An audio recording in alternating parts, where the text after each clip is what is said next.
ദൈവനാമത്തിന് മഹത്വമുണ്ടാകട്ടെ.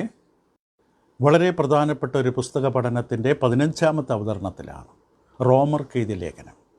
പുതിയ നിയമത്തിലെ ശക്തമായ ഒരു ലേഖനം, റോമാലേഖനം. ഈ ലേഖന പഠനം ഒരു വിശ്വാസിയെ സംബന്ധിച്ച് വളരെ അനുഗ്രഹമാണ്, ആവശ്യമാണ്. റോമാലേഖനം 1-ാം അധ്യായത്തിൻ്റെ 18 മുതൽ 25 വരെയുള്ള വേദഭാഗങ്ങളാണ് നമ്മുടെ ഇപ്പോഴത്തെ പഠന വിഷയം. പൗലോസ് അപ്പോസ്തലൻ വളരെ വ്യക്തമായിട്ട് തന്നെ ഈ ലേഖനത്തിൻ്റെ പ്രധാന പ്രതിപാദ്യ വിഷയം, പുസ്തകത്തിൻ്റെ പ്രധാന പ്രമേയം അവതരിപ്പിച്ചു. അത് ദൈവനീതി എന്നുള്ളതാണ്. സുവിശേഷത്തിൽ വെളിപ്പെട്ട ദൈവനീതി. ദൈവത്തിൻ്റെ നീതി വെളിപ്പെട്ടത് സുവിശേഷത്തിലാണ്. അതിനെക്കുറിച്ച് വളരെ വിശദമായി നാം കണ്ടു. ദൈവപുത്രനായ കർത്താവ് യേശുക്രിസ്തു മനുഷ്യൻ്റെ പാപപരിഹാരത്തിനായി ദൈവം ഒരുക്കിയ രക്ഷാമാർഗം, ഒഴിച്ചുകൂടാനാകാത്ത പരിഹാരമാർഗം. ആ കർത്താവായ യേശുക്രിസ്തുവിൽ വിശ്വസിക്കുന്നവരെ ദൈവം നീതീകരിക്കുന്നു. അപ്പോൾ സുവിശേഷം മാത്രമാണ് മനുഷ്യകുലത്തിന് ആവശ്യമായ ഏക പരിഹാരമാർഗം. ക്രിസ്തുവിലുള്ള വിശ്വാസത്താലുള്ള നീതി. വിശ്വാസം എന്നാൽ അനുസരണം ഉൾപ്പെടുന്നു എന്നുള്ള നമ്മൾ കണ്ടു. 18 മുതലുള്ള വേദഭാഗത്തിൽ പുറജാതികളെ ലോകത്തെ പരാമർശിക്കുന്നു. പുറജാതികൾ ലോകം നാം ഇതിനകം തന്നെ കണ്ടു. 1-ാം അധ്യായത്തിൻ്റെ 18 മുതൽ 32 വരെയുള്ള വേദഭാഗം, 1-ാം അധ്യായത്തിൻ്റെ 18 മുതൽ അവസാനം വരെ പുറജാതികളെക്കുറിച്ചാണ്. 2-ാം അധ്യായം യഹൂദന്മാരെക്കുറിച്ച്, 2-ാം അധ്യായത്തിൻ്റെ 1 മുതൽ 3-8 വരെ. തുടർന്ന് 3-ാം അധ്യായത്തിൻ്റെ 9 മുതൽ 20 വരെ സകല ജനത്തെയും പരാമർശിച്ചു. ഇപ്പോൾ പുറജാതികളുടെ ലോകം, പൗലോസ് അവരുടെ കോടതി മുറിയിൽ എന്ന പോലെ അവരോട് ഇടപെടുകയാണ്. അവരോട് നിങ്ങൾ കുറ്റക്കാരാണ്, ഒരു വലിയ കുറ്റം അവരുടെ മേലെ ആരോപിക്കപ്പെടുകയാണ്. നിങ്ങൾ കുറ്റക്കാരാണ്, നിങ്ങൾ പാപികളാണ്. അതിനുള്ള ന്യായം പൗലോസ് നിരത്തുകയാണ്. ഇന്ന് നമ്മൾ ചിന്തിക്കുന്നത് 18-19 വാക്യങ്ങളിൽ എന്താണ് ഇവരെ കുറ്റക്കാരെന്ന് പറയാനുള്ള തെളിവ്, ഇവരെ കുറ്റക്കാരായി പറയാനുള്ള തെളിവ് എന്താണെന്ന് നമുക്ക് കാണാൻ പോവുകയാണ്. ആ തെളിവ് മറ്റൊന്നുമല്ല. 18-19 വാക്യങ്ങൾ ഒരിക്കൽ കൂടെ വായിച്ച് കേൾക്കാം. 18-ാം വാക്യത്തിൻ്റെ പകുതി മുതൽ എങ്കിലും നമ്മൾ മുഴുവൻ വായിക്കുകയാണ്. അനീതി കൊണ്ട് സത്യത്തെ തടുക്കുന്ന മനുഷ്യരുടെ സകല അഭക്തിക്കും അനീതിക്കും നേരെ ദൈവത്തിൻ്റെ കോപം സ്വർഗത്തിൽ നിന്ന് വെളിപ്പെടുന്നു. ദൈവത്തെക്കുറിച്ച് അറിയാകുന്നത് അവർക്ക് വെളിവായിരിക്കുന്നു, ദൈവം അവർക്ക് വെളിവാക്കിയല്ലോ. ഇതിനകം നാം കണ്ടു ദൈവക്രോധം എന്ന വാക്കിൻ്റെ അർത്ഥം. അത് വരുന്ന സ്വർഗത്തിൽ നിന്നാണ്. പൗലോസിൻ്റെ വ്യക്തിപരമായ ദേഷ്യമോ പ്രതികാരമോ ഒന്നുമല്ല. ദൈവം തന്നെ മനുഷ്യകുലത്തിൻ്റെ നടുവിൽ കാണുന്ന ഈ പാപത്തോടുള്ള ദൈവത്തിൻ്റെ പ്രതികരണമാണ് ഈ സ്വർഗത്തിൽ നിന്നുള്ള ഈ കോപം. അത് വരാനുള്ള കാരണം എന്താണ്? അതാണ് നമ്മൾ ഇന്നത്തെ പഠനത്തിൽ കാണാൻ പോകുന്നത്. ഇപ്പോൾ പൗലോസ് സാങ്കല്പികമായൊരു സംഭാഷണം താൻ മനസ്സിൽ കാണുകയാണ്.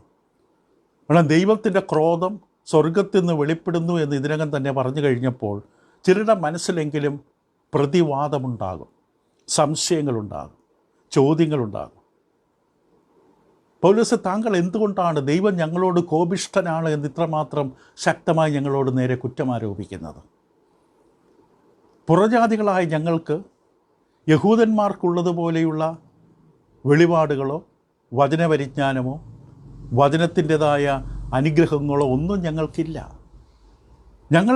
എന്തുകൊണ്ടാണ് പിന്നെ ഞങ്ങൾക്കെതിരെ ഈ കുറ്റമാരോപണം നടത്തുന്നത്? ദൈവത്തിന് എന്തടിസ്ഥാനത്തിൽ ഞങ്ങൾക്കെതിരെ കോപം പ്രകടിപ്പിക്കുവാൻ ദൈവത്തിന് കഴിയും?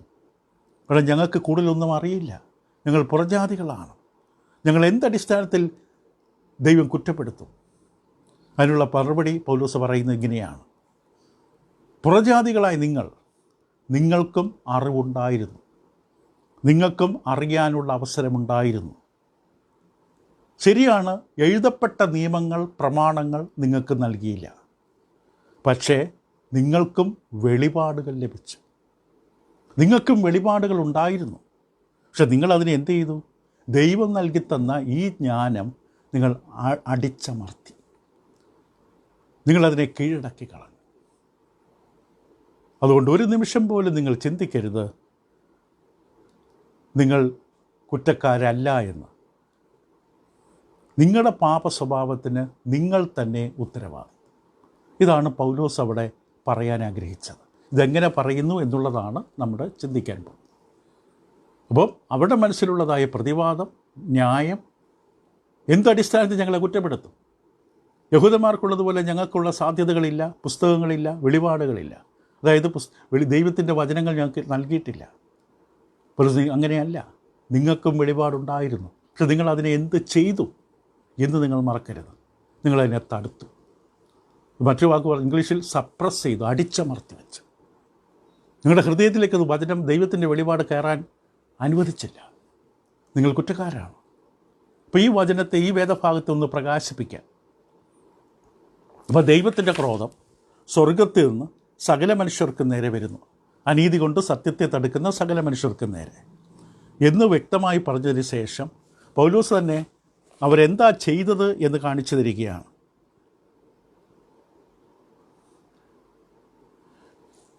അതിൻ്റെ 18-ാമത്തെ വാക്യത്തിൽ തന്നെ കണ്ടു, അനീതി കൊണ്ട് സത്യത്തെ തടുക്കുന്ന, സത്യത്തെ നിങ്ങൾ തടുത്തു. അനീതി കൊണ്ട് സത്യത്തെ തടുത്തു. ദൈവം തന്നെക്കുറിച്ച് നിങ്ങൾ അറിയേണ്ടത് നിങ്ങൾക്ക് വെളിപ്പെടുത്തി തന്നു. ഇപ്പോൾ ദൈവത്തിന് നന്നായിട്ടറിയാം. ദൈവത്തെ നാം അറിയേണ്ടതിന് നമുക്ക് എന്താണ്, ഏത് വെളിപാടാണ്, ഏത് ഉൾക്കാഴ്ചയാണ് വേണ്ടത് എന്ന് ദൈവത്തിനറിയാം. അത് ദൈവം നമുക്ക് വെളിപ്പെടുത്തി തരുന്നു. ദൈവം തന്നെ വെളിപ്പെടുത്തിയെന്നാണ് പറഞ്ഞത്. ദൈവത്തെക്കുറിച്ച് അറിയാകുന്നത് അവർക്ക് വെളിവായിരിക്കുന്നു, ദൈവം അവർക്ക് വെളിവാക്കി. അതുകൊണ്ട് ഒരു മനുഷ്യനെ ഇനി കുറ്റം പറയാൻ പറ്റില്ല. ഒരു പ്രാസംഗികനെയോ പ്രഭാഷകനെയോ കുറ്റം പറയാൻ പാടില്ല. ദൈവമാണ് വെളിപ്പെടുത്തിയത്. നിങ്ങൾ അറിയേണ്ടത് ദൈവം നിങ്ങൾക്ക് വെളിപ്പെടുത്തി. അവിടെ 18-ാം വാക്യത്തിൽ സത്യമെന്ന വാക്ക് നമ്മൾ യോഹന്നാൻ്റെ സുവിശേഷം 14, 15, 16 അധ്യായത്തിൽ, പ്രത്യേകിച്ച് 16-ാം അധ്യായത്തിൻ്റെ 13 പരിശുദ്ധാത്മാവ് വരുമ്പോൾ അവൻ സകല സത്യത്തിൽ നിങ്ങളെ വഴി നടത്തും. അവിടെ ഉപയോഗിക്കുന്ന അതേ അർത്ഥത്തിലല്ല ഇവിടെ സത്യമെന്ന വാക്ക് ഉപയോഗിച്ചിരിക്കുന്നത്. പക്ഷേ ഇവിടെ സത്യമെന്ന വാക്ക് ഉപയോഗിച്ചിരിക്കുന്നത് പുറജാതികൾക്ക് ദൈവം വെളിപ്പെടുത്തി കൊടുത്ത പരിജ്ഞാനം, പുറജാതികളുടെ ലോകത്തിന് ദൈവം തന്നെക്കുറിച്ച് കൊടുത്ത അറിവ്.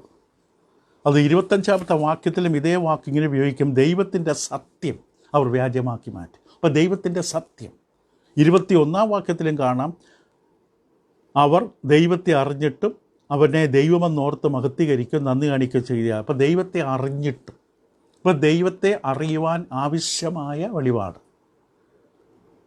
ദൈവത്തെ അറിയാൻ ആവശ്യമായ ദൈവം തന്നെയാണ് വെളിപ്പെടുത്തിയത്. 32-ാം വാക്യത്തിൽ ഇങ്ങനെ കാണാം, ഈ വക പ്രവർത്തിക്കുന്നവർ മരണയോഗ്യർ എന്നുള്ള ദൈവന്യായം അവർ അറിഞ്ഞിട്ടും. ഇപ്പോൾ ദൈവന്യായം അറിഞ്ഞു, ദൈവത്തിൻ്റെ സത്യം, ദൈവത്തെ അറിഞ്ഞു. ഈ വാക്കിലൂടെ വ്യക്തമാണ്. അത് യോഹന്നാൻ്റെ സുവിശേഷത്തിലോ മറ്റുള്ളിടത്തോ അവിടുന്ന് പുതിയ വെളിപാടുകളുടെ പൂർണ്ണത എന്ന അർത്ഥത്തിലല്ല.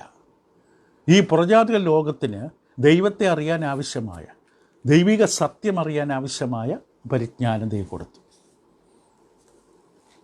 1-2 അധ്യായങ്ങൾ റോമലേഖനം, 2 മാർഗങ്ങൾ ദൈവം പുറജാതികൾക്ക് തന്നെ വെളിപ്പെടുത്തിയ 2 മാർഗങ്ങളെക്കുറിച്ച് പറയും. ഒന്ന് സൃഷ്ടി, മറ്റൊന്ന് മനുഷ്യൻ്റെ മനസ്സാക്ഷി. 1-ാം അധ്യായത്തിൻ്റെ 20-ാം വാക്യത്തിൽ സൃഷ്ടിയിലൂടെയുള്ള വെളിപാട്, അവൻ്റെ നിത്യശക്തിയും ദിവ്യത്വവുമായി അവൻ്റെ അദൃശ്യ ലക്ഷണങ്ങൾ ലോക സൃഷ്ടി മുതൽ അവൻ്റെ പ്രവൃത്തികളാൽ ബുദ്ധിക്ക് തെളിവായി വെളിപ്പെട്ടു വരുന്നു. മറക്കരുത്, പുറജാതികളോടാണ് പൗലോസ് സംസാരിക്കുന്നത്. അവരാണ് പ്രതിക്കൂട്ടി നിൽക്കുന്നത്. പൗലോസ് അവർക്കെതിരെ ആരോപണം ഉന്നയിച്ചു, ദൈവത്തിൻ്റെ ക്രോധം നിങ്ങളുടെ മേൽ വരും. അതിൻ്റെ വിശദീകരണം നൽകുകയാണ്. ദൈവം തന്നെ, ദൈവത്തെ അറിയാൻ ആവശ്യമായി നിങ്ങൾക്ക് വെളിപ്പെടുത്തി. ഒന്ന് സൃഷ്ടിയിലൂടെ, 2-ാമത്തെ 15-ാം വാക്യം പറയുന്ന പോലെ അവിടെ മനസ്സാക്ഷി കൂടെ സാക്ഷ്യം പറഞ്ഞു. നിങ്ങളുടെ മനസ്സാക്ഷിയുടെ സാക്ഷ്യമുണ്ട്. നിങ്ങൾ പുറമെ എന്തൊക്കെ പറഞ്ഞാലും നിങ്ങളുടെ മനസ്സാക്ഷിയുടെ സാക്ഷ്യം, ദൈവം നിങ്ങൾക്ക് എന്താ നൽകിയത്, എന്താണ് നിങ്ങൾക്ക് വെളിപ്പെടുത്തിയതെന്നുള്ളത്. ഇതോടൊപ്പം വേണമെങ്കിൽ ദൈവം അവർക്ക് നൽകിയ വ്യക്തിപരമായ മറ്റു വെളിപാടുകൾ, പ്രത്യേക വെളിപാടുകളും കൂട്ടച്ചേർക്കാം. ശരിയാണ്, അവർക്ക് എഴുതപ്പെട്ട നിയമങ്ങളില്ല. ദൈവ വെളിപാട് എഴുതപ്പെട്ട രൂപത്തിൽ അവർക്ക് ലഭിച്ചിട്ടില്ല, യഹൂദന്മാരെ പോലെ. 3-ാം അധ്യായത്തിൽ യഹൂദന്മാരുടെ അനുഗ്രഹത്തെക്കുറിച്ച് പറയും. 3-ാം അധ്യായം റോമാലേഖനം. എന്നാൽ യഹൂദൻ എന്ത് വിശേഷത? അതിന് പൗലോസ് തന്നെ ഉത്തരം പറയും. കാരണം അവരുടെ മനസ്സിലുണ്ടാകുന്ന ചോദ്യങ്ങൾ പൗലോസ് തന്നെ അവരോട് തിരിച്ചെഴുതുകയാണ്. ഒരുപക്ഷെ നിങ്ങൾ ചോദിക്കേണ്ട, ഞങ്ങൾക്ക് എന്താ വിശേഷത? അതിന് പൗലോസ് പറയുന്നവരുടെ അല്ല, പരിച്ഛേദനയിൽ എന്ത് പ്രയോജനം എന്നവരുടെ ചോദ്യം. പൗലോസ് പറയും മറുപടി, 2-ാം വാക്യം, സകല വിധത്തിലും വളരെയുണ്ട്. നിങ്ങൾ വളരെ വിശേഷതയുള്ളവരും വളരെ പ്രയോജനം ലഭിച്ചവരുമാണ്. എന്താണ്? ഒന്നാമത് ദൈവത്തിൻ്റെ അരുളപ്പാടുകൾ അവരുടെ പക്കൽ സമർപ്പിച്ചിരിക്കുന്നത് തന്നെ. ദൈവം ദൈവത്തെക്കുറിച്ച് അരുളി ചെയ്ത വെളിപ്പെടുത്തിയ കാര്യങ്ങൾ നിങ്ങളുടെ കൈകളിൽ ഏൽപ്പിച്ചു. യഹൂദന്മാർക്ക് എഴുതപ്പെട്ട നിയമത്തിൽ ലഭിച്ചു. ഇത് പുറജാതികൾ ഈ അവസ്ഥയിലില്ല, ഈ അവസ്ഥ നൽകപ്പെട്ടില്ല. ഒരുപക്ഷെ ചിലരുടെ ധാരണ ദൈവം യഹൂദന്മാർക്ക് ഇപ്രകാരം തൻ്റെ അരുളപ്പാടുകൾ സമർപ്പിച്ചതുകൊണ്ട് പുറജാതിക ലോകത്തെ ദൈവം അവഗണിച്ചു കളഞ്ഞു, അവർക്ക് യാതൊരു ആത്മീക വെളിച്ചവും കൊടുത്തില്ല എന്ന ചിന്ത പലപ്പോഴുണ്ടാകും. പക്ഷെ തിരുവെഴുത്ത് നമ്മൾ പരിശോധിച്ചാൽ, പഴയ പുസ്തകങ്ങൾ പരിശോധിച്ചാൽ വ്യക്തമായി കാണാൻ സാധിക്കും അതങ്ങനെയല്ല സത്യമെന്ന്. ദൈവം യഹൂദന്മാരെക്കുറിച്ച് മാത്രമല്ല കരുതുന്നത്. ദൈവം അവരുടെ മാത്രം ദൈവമല്ല, സകല മനുഷ്യകുലത്തെയും ദൈവം ഒരുപോലെ കാണുന്നു. പഴയ നിയമകാലത്തുള്ള പല സംഭവങ്ങൾ ഉദാഹരണമായി കാണാം. ദൈവം യഹൂദന്മാരെ മാത്രമല്ല കരുതിയതും അവർക്ക് മാത്രമല്ല തന്നെ അറിയാൻ കൃപ കൊടുത്തതും. ഉദാഹരണത്തിന്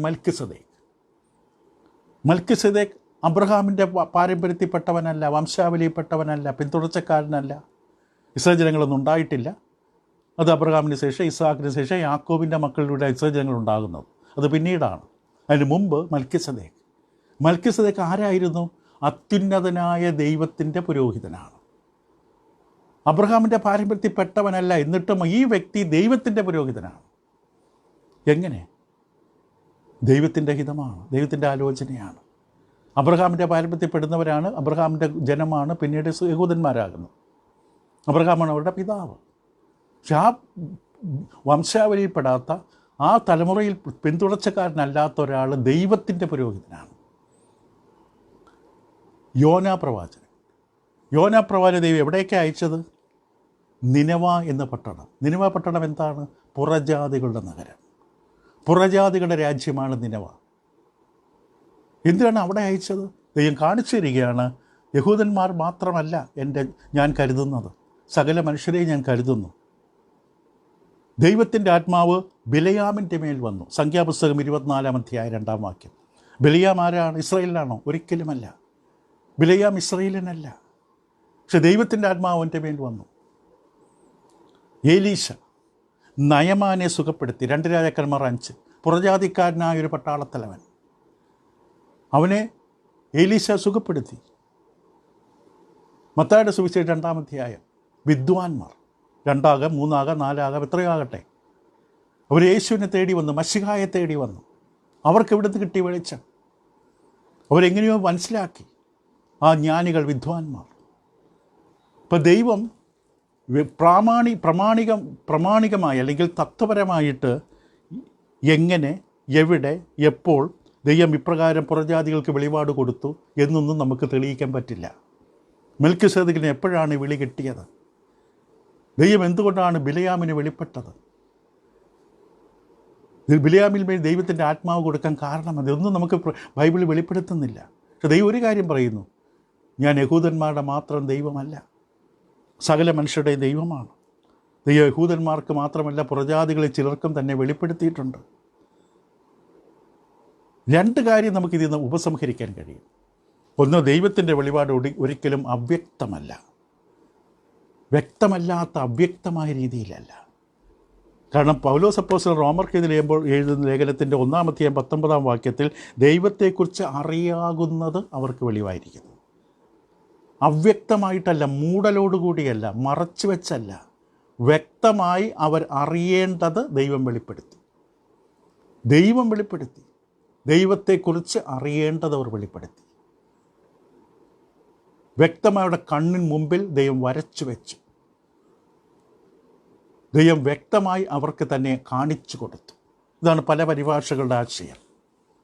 രണ്ടാമത് നമുക്കിത് കാണാൻ കഴിയുന്നത്, ദൈവം അവർക്ക് കൊടുത്ത ഈ വെളിച്ചം, ഈ ജ്ഞാനം, തന്നെക്കുറിച്ചുള്ള അറിവ് ഒരു നിക്ഷേപമായി അവർ സൂക്ഷിക്കുന്നതിന് പകരം അതിനെ തടുത്തു, അതിനെ അടിച്ചമർത്തി.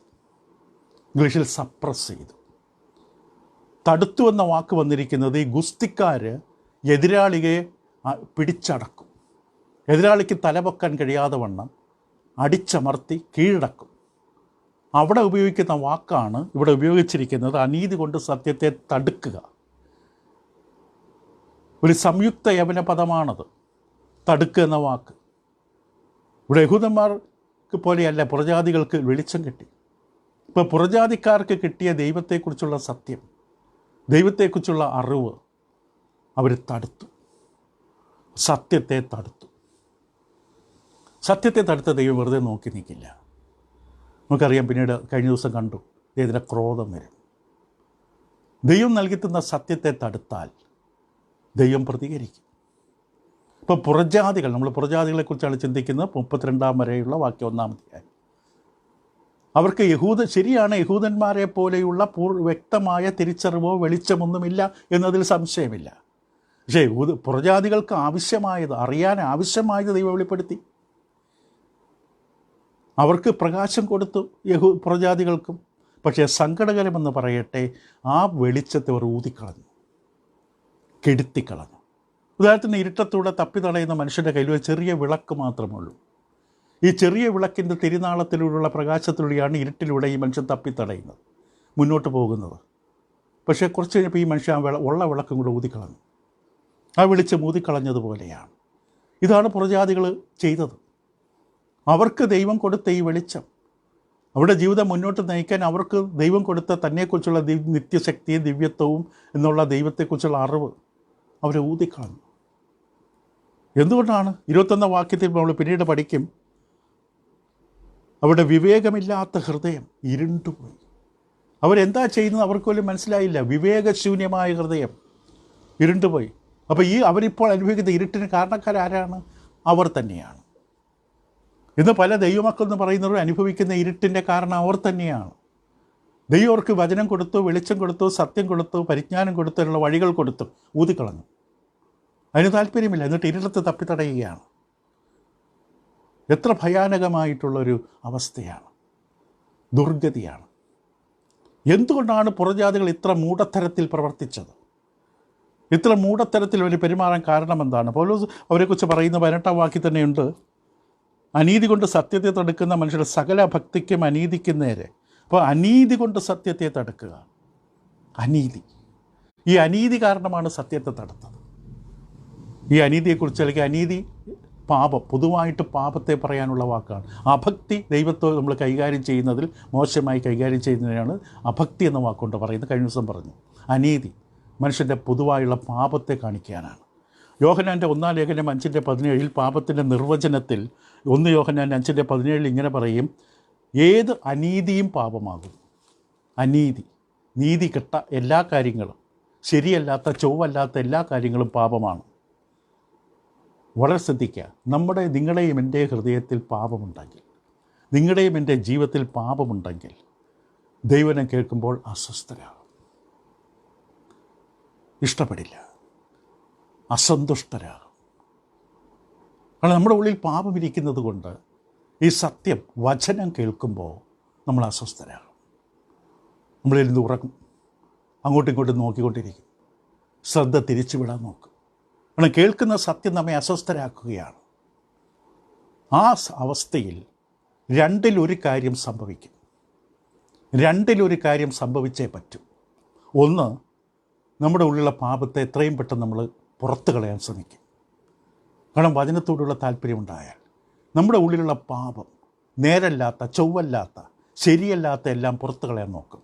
അല്ലെങ്കിൽ സത്യത്തെ തള്ളിക്കളയും, സത്യത്തെ തടുക്കും. പിന്നെ ക്ലാസ്സിന് വരില്ല, ബൈബിൾ വായിക്കില്ല, ബൈബിൾ പഠിക്കാനുള്ള അവസരങ്ങൾ ഓഫ് ചെയ്യും, തിരിഞ്ഞു നോക്കില്ല. കാരണം ഇത് കേട്ട പ്രശ്നമാണ്. പുറജാതികൾ ലോകത്തിൽ സംഭവിച്ചതാണ്. ഒരു സത്യത്തെ മാറ്റി, അവിടെ ജീവിതത്തിലെ പാപത്തെ മാറ്റുന്നതിന് പകരം സത്യത്തെ ഓഫ് ചെയ്തു. സത്യം കേൾക്കണ്ട, സത്യം തടുത്തു.